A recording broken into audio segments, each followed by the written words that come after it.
Yo guys, check kamusta mga idol. So ayan, mag-update tayo ngayong gabi ng Sunday. Grabe mga lodi. Merong nangyari na naman ngayon mga lods sa may Australia. Grabe, sobrang trending nito mga idol at nakakatakot mga lods. Ba't nangyayari yung mga ganito? Antindi mga idol. Pero bago tayo mag-news mga idol, sana palike muna ng video natin. At syempre kung gusto niyo ng ganitong news, everyday update sa crypto, trending news at sa global news mga lods, no? So subscribe kayo sa channel natin at syempre check niyo yung mga link niya sa description na napakalupit. So let's go mga idol. Chart muna tayo, chart muna. So grabe no. Yung ating Bitcoin bumaba ng 89 ba o 88 mga idol, no? Kasi yung ating XRP ano na siya, under $2. Darating lang namin mga lods kasi medyo namili kami. Grabe. Alam nyo ba, doon pa lang sa may cashier mga lodi, sa Dev Store sa SM, grabe, sa halos isang oras mahigit kami nakapila dun. Ayun yan, sobrang haba ng pila. Doon na kami kumain. Sobrang haba ng pila, mga idol. Tapos syempre yung unang-una pala, pagdating namin doon, yung parking, lahat full na, no? So kailangan maghintay ka pa ng mag-out bago ka lalabas, bago ka makapag-park. So grabe, naghintay din kami doon, ang tagal namin.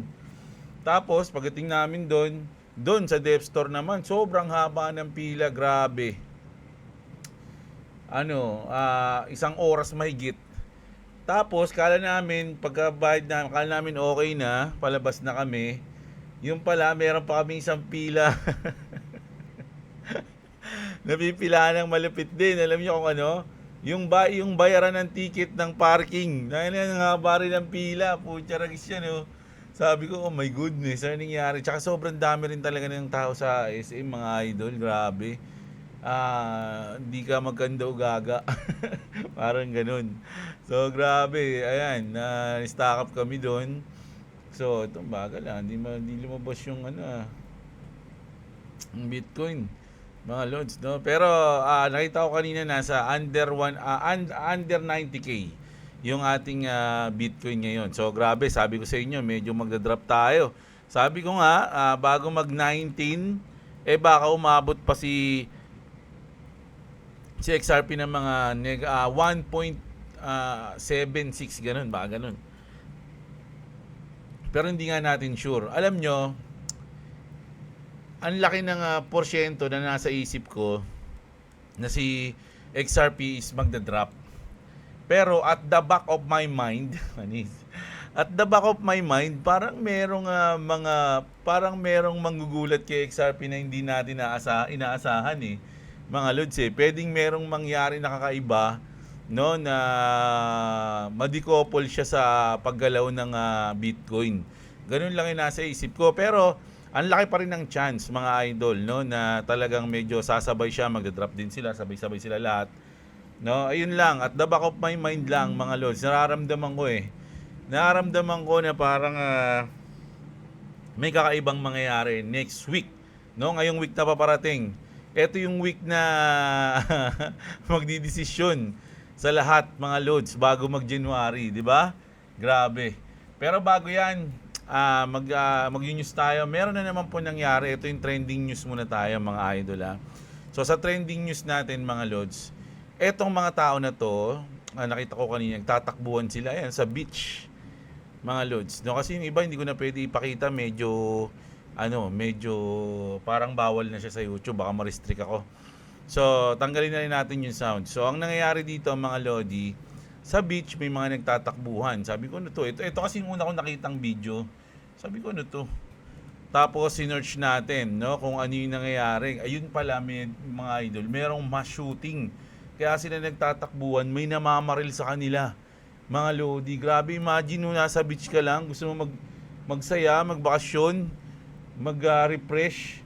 Tapos biglang may mga mamamaril, isa-isa kayong binabaril. Ang haba ng baril, parang one shot Mga lods, so ito na. Ito na. Ito yung nangyari, no? Hindi ko alam kung ipi-play ko to. Hindi ko na ipi-play ipopost lang natin. Ayan, nakita nyo may mga nakatumba, may sini-CPR, Mga lodi, ayan, may mga nakatumba diyan. Grabe oh, ano sila.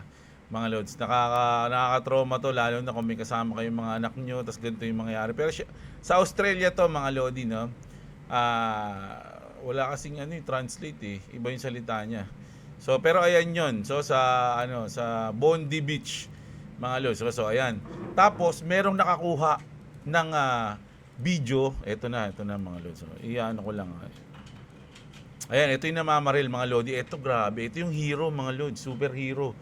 Mga idol, wait lang bilisan ko lang Superhero, medyo kengko ito Ayan, siya yung yumakap dun sa may baril. Ayan pang grabe. Tas hindi niya alam mga lodi kasi nabitawan Siya yung nagwagi sa komosyon, nakuha niya yung baril. Ayan isa nakuha niya, di ba? Hindi niya naman binaril, tinutukan niya lang yung mga idol. Kaya lang binaril siya mga lodi, yung hero na yan. Yung hero na yan, binaril siya kasi meron palang kasama. May kasama itong sutoy na to, may kasama dito sa diyan sa may parang overpass ba yan, parang ganoon. Ayan ayan dito kasi yung isa, di ba? Ayan may kasama siya diyan, namamaril din. So dalawa silang namamaril mga idol. Grabe. So tinamaan yung hero na yon mga lods Meron mga tinamaan dito na gustong magtanggol lang mga idol diyan Grabe yan mga lodi. Ang lupit nung nangyayari dito. Pero syempre, ang bandang huli nahuli silang lahat. Nagwagi yung mga may bumabanat pa nga diyan habang pinuposasan yung dalawang chikito Ayan, may tigtignan niyo, may tatadyak sa ulo ng isa diyan. Ayan yung ito yung isang naka sa beach si pait niya. Ito ayan. Ginanon grabe. Kulang pa yun mga lodi. Alam niyo ba kung ilan ang nasawi diyan? Yung una kasing tingin ko 10 10 yung nasawi. Pero ongoing pa kasi syempre iba 50-50 pa, sinusurvive pa. So grabe no, sa Australia to mga lodi Australia. Video of the two alleged terrorists from Bondi Beach, Sydney, Australia, taken down and detained by security forces. We can observe in one of them .2 caliber shotgun and ammunition. So may shotgun, yung isa kanina mahaba di ba? So grabe no. Ayun yung mga basyo. Grabe mga idol no. May ba't kaya naisip nila yung ganun? Mga lods no na yung mga inosente, mga wala namang ginawa sa kanila, wala namang atraso sa kanila.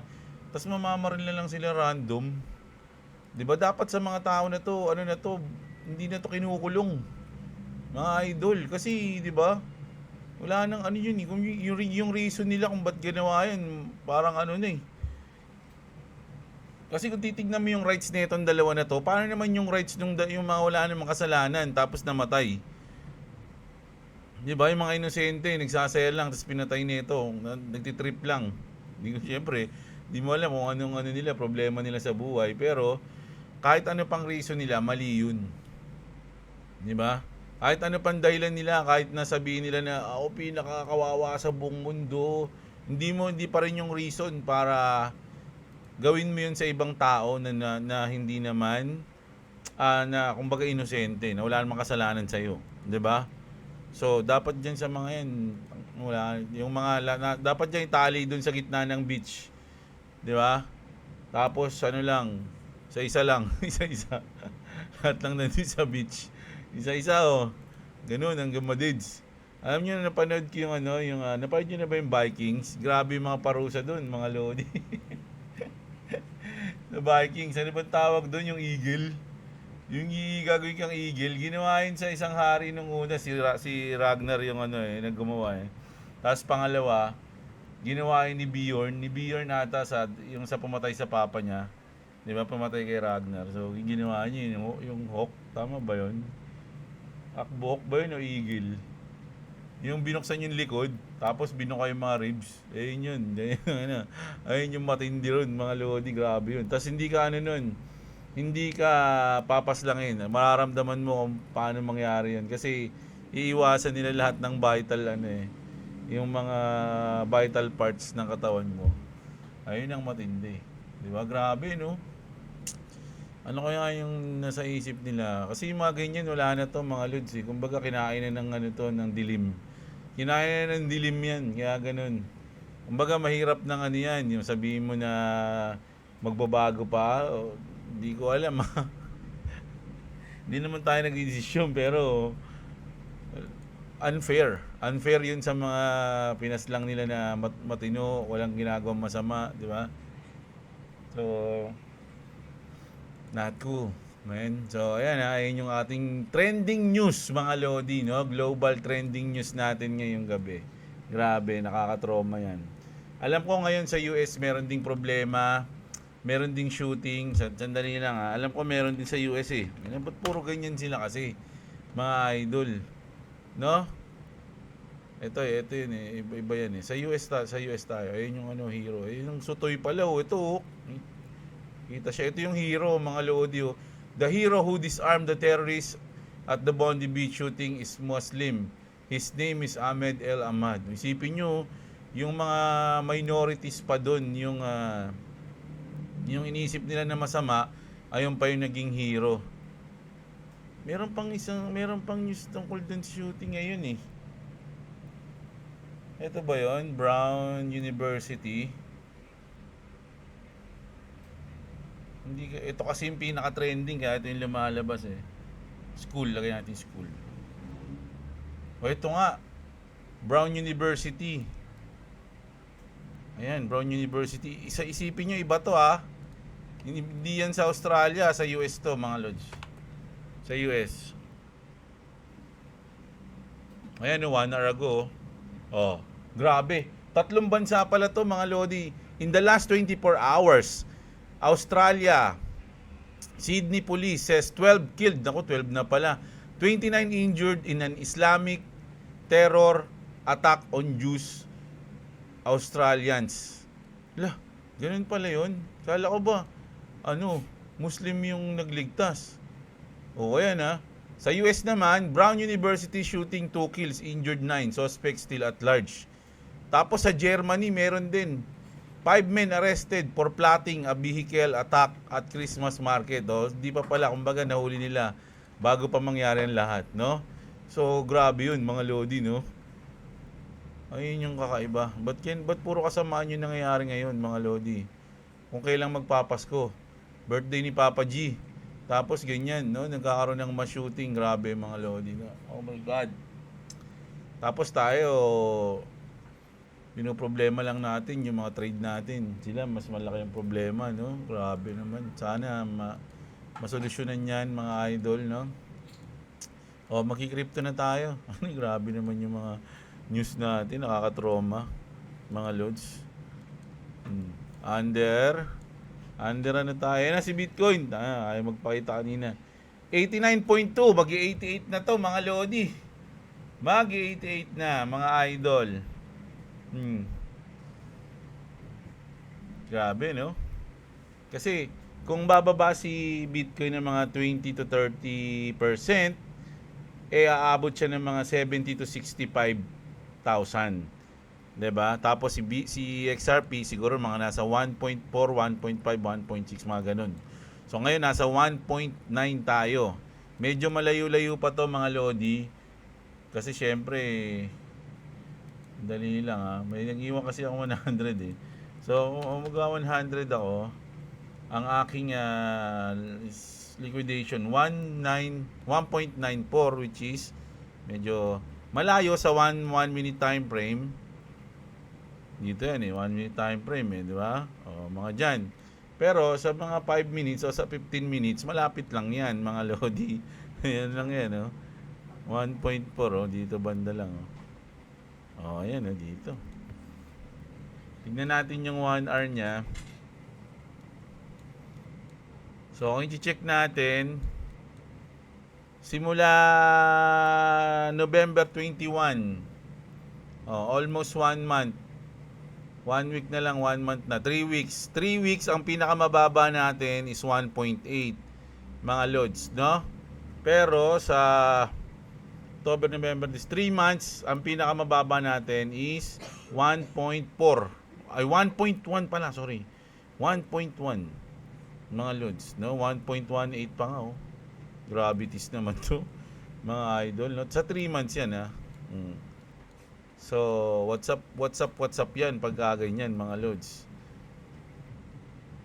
Maganda sana kung kaya lang mga lodi talaga nakakatakot na 'to for me. Kumbaga yung iniisip ko na mag-iiba yung takbo ni XRP hope lang 'yun mga lods, no hopium lang 'yun. Pero lahat ngayon pag tinitignan pababa yung market mga lods. Pero do your own research. I'm not a financial advisor. Huwag kayong bumasa sa akin para bumili, mag-hold o magbenta ng coins mga lodi. Yan ang lagi niyong tatandaan ha. Tayo ay nagbabalita, nag-news lang. Kasi syempre kung ikaw, investor ka, syempre gusto mo ring ma-update, 'di ba? Gusto mo ring may kasama kang sa journey mo. So ayun yung tawag dito, party ko. Kasama nyo ako sa journey araw-araw na nag-news. Pero hindi ibig sabihin na lahat ng gagawin ko tama. Tsaka lahat ng sasabihin ko gagawin nyo rin. Tsaka wala naman akong sinabing bumili kayo ng kahit anong coins, mga lods, no? So ayan. Ngayon nasa 1.9 tayo. Pero once na tumama siya dito, o kahit dito lang, kasi 1 minute parang week to mga lodi. Ay ang week na yan, medyo parang pag ganyan, hindi na yan kasali. Itong papayat na to. Siguro, ito na yan. Dito, to. Ayan. So, pag pumasok tayo dyan, mga lods. Dahil lang pwede na akong mag-position dyan ng long. For me lang to mga lodi kasi bakal bumaba pa yan Kumbaga, ang tingin ko dito, mas mataas yung chance ang bababa. Pero sa short term lang naman, yung mga bounce lang, mga wave, dun lang tayo kumbaga nang ma-micro lang tayo mga lodi, no? Kasi kahit na tumama yung hula ko dito mag-bounce yan pataas, tas biglang bumaba, ang pinaka-target nyo, kailangan makapag-take profit ako bago mag-drop. Kasi yung mga scalper na tulad ko, baka pares din kami ng iniisip niyan. Nang kabaliktaran. Kumbaga, yung iba naman, bibili rito. Diba? Uy, pagdating dito, bili tayo sa 1.9 bago mag 1.98. Yan, itong range na yan, sakto yun, diba? Bago mag 1.98, pwede tayong bumili. So, sasabay ka lang ng konti, pero hindi ibig sabihin na magpa-pump na yun. No, magba-bounce lang. Para kumbaga profit lang tayo ng konti. Ganun lang yun mga lods, no? Kung tatama dyan malaking kung yun, malaking kung. Ayan. So, news na tayo mga lodi, crypto news na tayo. Isa pa to sa mga reason kung bakit mukhang delikado. Whale dumps million of BTC for Ethereum. Look on chain just spotted a whale swapping 500 BTC for 14,500 Ethereum worth 45 million. In total, this whale has now converted 1,969 Bitcoin into Ethereum. So parang iniisip niya mag-alt season na. 'Di ba? Kasi bakit? Kasi once na mag-top out na si Bitcoin, lahat na ng asset o magro-rolling na yung mga pera, mga lodi, iikot na siya. So syempre mag-uumpisa daw ang ating alt season sa Ethereum. So pagdating ng Ethereum, ayun na mga lodi, susunod na yung mga altcoins. Tapos pag wala nang makuha sa altcoins, nag-top up na rin, mapupunta na sa mga meme coins, tapos mga shitcoins. Ganun yung regular na nangyayari dati sa 4-year cycle. Pero sabi nga nila ngayon, hindi naman parang iba na. Pero syempre hindi mo naman malaman kung iba na Opinion lang nila yon na nag-iba na. Pero meron pa rin mga tao na naniniwala na ito pa rin yung 4-year cycle na medyo na delay lang ng konti. Ganun lang yung sa iba. Yung iba naman, sure na sila na iba na to. Wala nang 4-year cycle, super cycle na tawag natin dito, parang ganun. So kanya-kanyang diskarte yan, kanya-kanyang strategy kung paano nila papalakihin yung pera nila. Dito nakikita ko na siguro naiisip niya na malapit na mag-alt season kasi ngayon ang kinonvert niya 500 BTC sa 14,000 na Ethereum. Syempre nung mga nakaraan nagko-convert na siya 'di ba? So umabot na ng 58,000 na yung Ethereum niya, mga lods, no? So talagang feeling ko iniisip nito mag-alt season na. Ganun yun sa akin dyan. Kaya medyo bumababa si Bitcoin. And then, eto na mga lodi. Isipin nyo, si George pa nag-push tuloy. Nag-post no, dahil nga nagkaroon na ng conditional approval ang tawag doon mga lods, no. O kahit na although conditional approval lang yung ginawa ng OCC sa pag-grants, no, sa Ripple, mga lodi, ibig sabihin nun, mga idol, umaandar, no, umuusad yung balak ng Ripple, mga lodi, which is goods yun, mga lodi. Hindi naman sila mapupunta dyan kung in the future di rin sila papayagan, di ba? US banks are panicking over crypto. Isipin nyo, nagpapanik na yung mga banks, man. And they're saying it out loud. The American Bankers Association, yung ABA, and the Independent Community Bankers of America, yung ICBA, just blasted the OCC for approving bank charters for crypto firms. Galit sila, mga lodi. No, kasi ba't nyo inaprobahan yan? Matatalo kami. Mawawala na ba kami?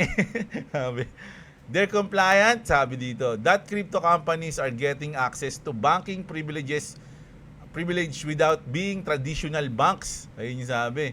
Translation, legacy banks are scared of competition. So ayun na, takot sila, mga lodi, dahil alam nyo naman, pag mga crypto banks, mga lodi, o yung katulad ng Ripple, naging ganyan yan. Yung bilis ang inaano dyan, mga lods. Tandaan nyo, yung sa mga regular bank, pag magta-transfer ka ng mga malalaking pera, aabot pa ng ilang linggo, ilang araw, di ba, bago ma-transfer. Tapos, ang mahal pa ng fee, di ba? Sa crypto, mga lods, wala, seconds lang pagdating sa sa Ripple. Pag naging bangko yan, seconds lang nasa na, tapos ang baba pa ng gas fee. Sino sa tingin mo pipiliin? 'Di ba? Doon sila takot, mga lodi, no? At hindi nila kayang gawin 'yon. Technology lang ng Ripple nakagawa nun, no? So, this is what disruption look like.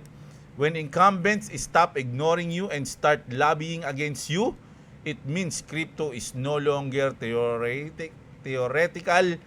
It's threatening real market share. Banks don't fight things that aren't working. So, ayan, yung sabi dito ni George. So, kabado na sila, mga lodi, no? Akin, good news to, no? Lalo na sa future, mga idol. Tandaan nyo, yung pag-invest natin ngayon, yung invest ko sa XRP, parang ang iniisip ko at yung mindset ko is yung pag-invest ng mga tao nung napakababa pa lang ng presyo ng Bitcoin. No, parang sa tingin ko, andun ako sa part ngayon pagdating sa XRP na kumbaga maaga tayo nag-invest sa XRP, and then pagdating siguro ng mga 2030, basta ganun, no? Yung presyo ng XRP is malaki na siya. No, so etong invest natin ngayon is for the future na, no? Future ng mga anak ko, siguro retirement natin. Although di naman ako nagtatrabaho. Saan ako magre-retire? Sa pag-YouTube? Hindi, di ba? Yan. So, sana nga lang medyo maaga yung mangyari para syempre maparanas ko sa parents ko. No, syempre, mga senior na rin yung parents ko. So, gusto ko maparanas na kanila. Kaya lang, ang pinaka main purpose nito talaga is sa futures, no? Sa future, mga lodi, yung ating invest, mga lodi. So, para sa akin, pag nakakita ko ng mga ganitong balita tungkol sa Ripple or sa XRP natutuwa ako kasi may invest tayo dyan, and then lalo na yung mga ETF. Yung mga ETF kasi slow lang yung epekto nun, pero sure na tuloy-tuloy aangat kasi yun eh. 'Di ba? So sa dami nang nag-play na XRP ETF, mga lodi, yung epekto nun matagal pa. So pasok na pasok yun sa target natin, sa ating strategy, kasi for long term naman tayo, 'di ba? So yun.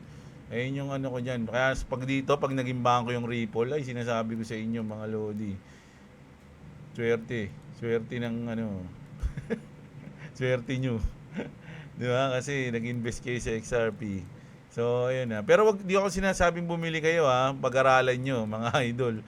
Wala akong sinasabing bumili kayo niyan. Tsaka ba't kayo maniniwala sa akin? Hindi naman ako financial advisor. Ang course ko nga, HRM eh. Tapos papakinggan nyo ako pagdating sa financial, something. Huwag kayong makinig sa akin, pag-aralan nyo, mga lodi, di ba? So, ayun. At hindi lang ako yung bullish, pati si Dr. Camila Ayan, no? Sabi, hindi ko na ipi-play kasi may mga ano siya eh, may ayoko na baka makapiright tayo. Sabi niya lang dito, si Dr. Camila Stevenson's latest video, she highlights a quiet but massive shift. Imagine ha, massive shift mga idol. XRP is now accepted as margin collateral on a CFTC regulated derivatives exchange. Bitnomial, oh, ayan, matagal na nilang partner to, ngayon lang ano talaga napansin eh. This is huge, sabi, no? XRP equals soon the rails of a regulated finance. So, ayan na mga lodi. So, tayo, sabi ko nga, isa lang tayong, ano ba tawag doon? Hindi gumraduate, may? Hindi gumraduate sa college, parang undergrad. Isa lang tayong undergrad na, kala ko may iba pang words doon. Ayun na pala. Isa lang tayong undergrad na XRM course. XRM 125. HRM mo, ayan. So, okay, makinig sa akin. Pero ito kasi si Dr. Camila, may title yan. Siya yun, no? Hindi ako yan. No? Siya yung nagsabi niyan. So, ayan. Tapos, eto na. Ito kasi Cointelegraph yung nag-post eh. Mga lods, no? Hindi naman tayo. Siyempre, yung Cointelegraph, 2.8 million yung followers niyan. At alam ko, medyo, ano pa to, maasim pa to. Ay, salty to sa XRP, mga lods, no? So, medyo ayaw nila masyado. Yung bagay, mas gusto nila si Bitcoin, Ethereum, kaysa kay XRP. Pero, nag-post sila ng ganito. XRP sentiment is turning bullish as ETF inflows keep stacking, no? Kasi puro inflow nga yung nangyayari sa XRP ngayon, eh. 'Di ba? Sa Bitcoin tsaka sa Ethereum outflow, pero sa XRP inflow. So, halos nakaraan 1 billion na, mga lods, no? So, ibig sabihin, goods, maganda. Yun nangyayari. So, syempre, ang epekto niyan sa future, mga lods, no? So, sa tingin ko, kung hindi man bumababa yung Bitcoin ngayon, dapat umaangat na tong yung XRP. Kaya lang, syempre, dahil nga nahatak, mga idol, kailangan din talagang umano. Ganun talaga eh. Hindi ko, ano pa siya eh. Nakapeg pa siya dyan eh. So, ayan, nagkakaroon tayo ng uptrend pa unti. Ayun yung mga sinasabi ko na kung nakaposisyon ka dito, siyempre positive ka na dyan. Sabihin mo ng mga positive $20, ganun. Pwede ka na mag-profit. Ganun, kumbaga, nang ma-micro ka lang. Hindi siya yung pang long term na trade. Di ba? So, sa short term, ay sa long term, o sabihin na natin mga ilang oras, o sabihin natin ganun. Sa ilang oras, mga lodi, ang ini-expect ko talaga, magdadrop pa to. Kaya lang syempre, yung takbo lang, yung wave lang, dun lang tayo maglalaro eh. No, pwede niya kasing maging wave na ayan, bababa siya, tataas, ganun. O, di sayang kasi itong mga volatility na to kung hindi mo tatayaan. So, ganun lang yung sa akin, no? Pero syempre, hindi mahirap kasi yun, mga loads, no? Kaya kailangan mo mag-stop loss, lock profit, no? Para sure, mga idol. So, ayun lang yung sa atin dyan. So, sa ngayon, uptrend siya, mga lodi. Pwede tayong saan yung 50% na ito? Ayun, no, sakto na siya sa 50%, mga lods. Ito na siya, oh. Tahan niyo yan. Oh, pwede na siya maumpog dyan, no? Pwede na siyang tumagos, ganun yan. Oh, dyan siya. Oh, pwede na siyang mauntog dyan at magsimulang bumaba uli. Ayan, oh. Pwede rin ng mga dahil may mga naka-stop loss dito, naka-short, mga lods. Pwede niya pang kunin 'yan. Pababa pa ganun ba? Pwede pa siyang gumanyan, no. Pwede pang gumanon. Ng $2 and 2.01. Diyan. 2.01. No, may mga ano kasi yan eh, psychological number yan, 2.01, no. Pwedeng may mga nakalagay dyan ng stop loss. So, gagawin ni market maker, kunin ko na yan. Nandiyan kayo, ha. Ganun. Diba? So, ayan. Ayun na yung news natin, mga lods. Bukas na tayo magbasa ng comment. Actually, pagod na ako. Di na talaga ako nag-upload. Kaya lang, grabe yung ma-shooting. Gusto ko ibalita sa inyo yun, eh. So, ayan, grabe. Ayun na, babagsak na. Sabi ko sa inyo, mauntog na siya dyan, eh. Nag-short na sana ako. Sayang. Pero okay na yan, mga loads, no? Bawi na lang. Marami namang ibibigay na chances dyan, mga idol. Tsaka mas maganda makaposition sa long kaysa sa short. For me, No, pero sayang kasi, no? Konti lang. Siyempre, mga $10, $12, magkano rin yun. Mga lods, hundreds din yun. 500, ganun, di ba? O isang trade lang, oy, 500, pak, sabang uli. Oy, 500 uli, pak, ipon-ipon lang, ganun. So ayan, yung news natin ngayon mga lods. Sana na-enjoy nyo ang ating video kahit na maiksi lang at medyo gabi na mga lods, no? Kita-kits tayo bukas ng umaga mga idol. Balik tayo sa normal natin na routine, no? Umaga, gabi, gabi yung basa. Pero ngayon, sana pagbigyan nyo na ako. Bukas na lang ako magbabasa. Pagod na rin tayo mga lods. Tagal ko nakatayo doon. Tas tagal ko sa traffic. So ayan. Kita-kits tayo mga lods. Huwag nyo kalimutan mag-subscribe kay Clovis Gaming dahil malapit na ang kanyang parapol. Mga lodi ng Panoche Buena ni Clovis. Ayan. So subscribe kayo mga lods ha. Malapit na siya raffle. 5 tao bibigyan niya ng pang Noche Buena. Dapat naka-subscribe, okay? So, sa mga wala pang crypto exchange dyan, check nyo yung link dyan sa description. So, ayun, kita-kits tayo. Maraming salamat sa mga nanood, mga lodi. Magandang araw sa inyo, mga kapatid. At, What's up, what's up? uy, ang bilis naman nun. Thank you.